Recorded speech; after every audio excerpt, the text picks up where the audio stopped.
Yani Başbakanın şimdiye kadar yaptığı adımların en olumlulardan bir tanesi budur. Çünkü gerçekten eğitim sisteminin sadece İslami değil, aynı zamanda insani açıdan çok sıkıntıları var.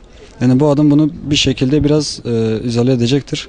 Çünkü ciddi anlamda insanlar yine erkekler için çok sıkıntı olmuyorsa da özellikle müspet İslami yapıya sahip insanlar kızlarını, bayanları okullara gönderme noktasında, özellikle üniversitelere gönderme noktasında çok tereddüt geçiriyorlar. Bu bayanların hem eğitimine engel olmak açısından sıkıntılı bir durumdur. Hem de İslami açıdan hem erkek hem bayan kişilerin dinini yaşayabilme özgürlüğü açısından da sıkıntılı bir durumdur. Dolayısıyla bu adım çok olumludur yani. Tabii öğrenciler arasında bu çok ciddi olumlu bir şekilde karşılanıyor.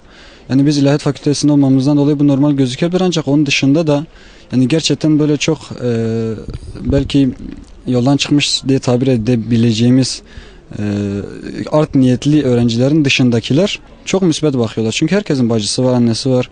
İşte bu ortamlara girip çıkıyorlar. Dolayısıyla bu ortamlardan kimsenin bu zararla, işte bu sıkıntılarla, ahlaksızlıkla çıkmasını istemez. Dolayısıyla müsbet insanlar bunu tabii ki olumlu karşılıyorlar. Yani söylediğim gibi bu tepkiler aslını kaybetmiş, insanlığından uzaklaşmış, böyle Allah'ın insana verdiği fıtratından uzaklaşmış insanlardan geldi, tabii ki gelecektir de. Bu normaldir. Yalnız bu tepkiyi medya aracılığıyla büyütüp de sanki bütün halk Erdoğan'a karşı çıkmış şeklinde yansıtılması yanlış olur. Tam aksine bu halk Müslümandır ve kesinlikle bu noktada Başbakanın yanındadırlar. Erdoğan'ın yanındadırlar. Biz de öğrenciler olarak onun yanındayız. Bu çok ciddi olumlu bir adamdır. Öncelikli olarak Sayın Başbakan Recep Tayyip Erdoğan'ın böyle bir şey söylemesi çok güzel bir şey. Yani bunu gerek biz olarak gerek bütün öğrenciler nezdinde yani milletin hoşuna giden bir düşünce. Bu düşünce tabi sadece öğrenci yurtları, öğrenci evlerinde sınırlı kalmaması lazım.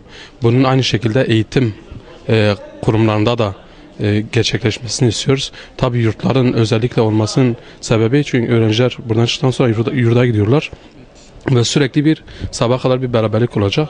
Bundan dolayı ilk olarak yurttan başlanması güzel bir adım. Bunun ileriki süreçte öğrenci evlerine de taşınması çok olumlu bir adım olacaktır. Dediğimiz gibi yani bu iki elle sınırlı tutulmaması inşallah daha güzel şeyler olacağına bir işaret olacaktır. Genel tepkiler yani sadece bu hususta tek gelmiyor. Genel tepkiler yani tepki gösterenler zaten sürekli sol kesim, sol cenah bunu yapıyor. Bunu da zaten genelde İslam'a olan düşmanlıklarından dolayı yapıyorlar. Ve yalnızca bu hususta yapmıyorlar. İslam'la alakalı olan, Allah-u Teala'nın istediği bir şekilde yaşayış tarzında olan hususların hepsinde tepkilerini gösteriyorlar. Bunu daha önce mecliste başörtüsünün serbest olması meselesinde onunla beraber kamuda başörtüsünün serbest olması meselelerinde yine buna tepki göstermişlerdi. Yani bu sol kesimin genel tutumudur ve bence Türkiye'nin genel yani kamunun kabul ettiği şekilde hareket etmek lazım. Az bir zümre olan bu kesimin söylediklerini dikkate almamak lazım. Yani kendi kendilerine söyleyip duruyorlar. Yani dikkate almaması gerekir. Yani bunlar tamamen İslam düşmanı olan insanlardır ve bunu da İslam'a olan düşmanlıklarından dolayı yapıyorlar. Yani belli bir temele oturtamıyorlar bunu. Yani mantıklı bir şey yoktur. Yani mantıklı bir elle tutulur bir tarafı yoktur. Yani dikkate almaması gerekir.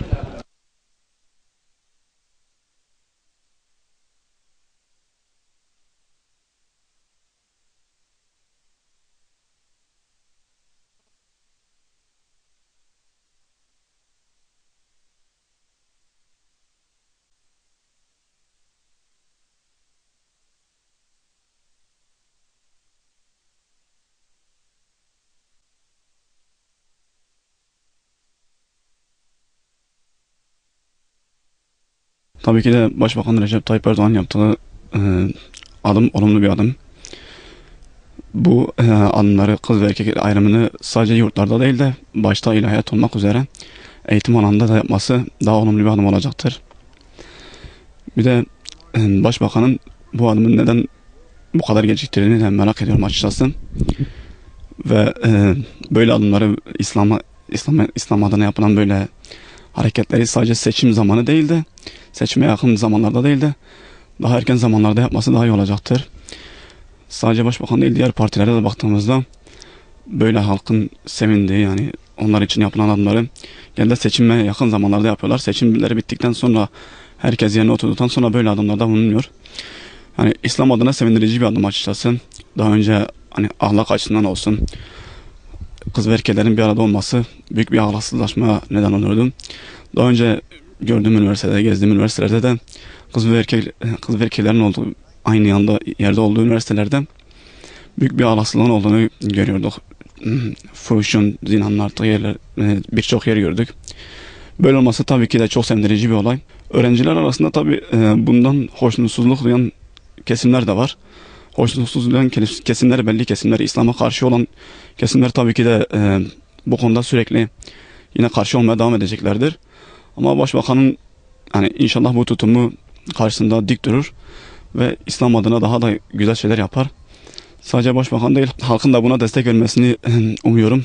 Sadece halkın değil, öğrencilerin, öğrenci kesiminin, bütün kesimlerin buna destek olmasını umuyorum. Evet, Başbakanın attığı adım fevkalade bizi sevindirdi. Çünkü attığı adım hem inancımıza hem de modern eğitim sistemine fevkalade uyum sağlıyor.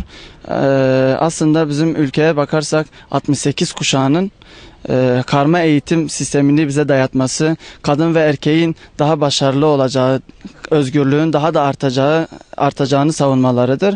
Ancak bugün görünüşte o ki karma eğitim ya da kadınla erkeğin bir arada bir şeyler yapması daha da zor oluyor. Çünkü Avustralya'nın yaptığı bir araştırmaya göre kadın ve erkek okulunda, yani karma okulunda mezun olan erkeklerin başarı oranı %55'tir. Karma olmayan okullarda mezun olan erkeklerin başarı oranı ise %85'tir. Ve Amerika'da da 1995 yıllarında 3 okul karma eğitim vermezken bugün 253 okul karma eğitimden uzaktır. Hatta daha çarpıcı olanı ise 200 okulun karma eğitimi bırakmak için başvuruda bulunmuştur. Maalesef bugün ülkemizde de karma eğitimden daha uzaklaşmak bir şekilde, yani pembe otobüsler olsun, kadın ve erkeğin farklı otobüslerde yol alması. Bugün Japonya'da bile, Japonya'da da kadın ve erkeğin ayrı otobüslerde olduğu, yolculuk yaptığı imkanlar vardır. Bizim burada ise karma eğitimden uzaklaşma olsun ya da pembe otobüsten bahsedilirse maalesef bunlar gericilik, yobazlıkla adlediliyor. Bunları bırakıp daha objektif bir şekilde hayata bakmalı. Bize nasıl faydalı olacağını düşünmeliyiz. Yani salt düşüncelerle yapılan eylemlere bakmamalıyız. Başbakanımızın yaptığı bu adım da çok beni çok sevindirdi. Allah razı olsun diyelim. Öğrenciler arasında da yani iyi karşılanan, en azından sevindiricidir. Çünkü karma eğitimi istemeyen öğrenciler de oluyor ve aynı yurtta ya da aynı kampüste o karmaşıklığı istemeyen öğrenciler de vardır. Çok sevinmişler yani bu duruma.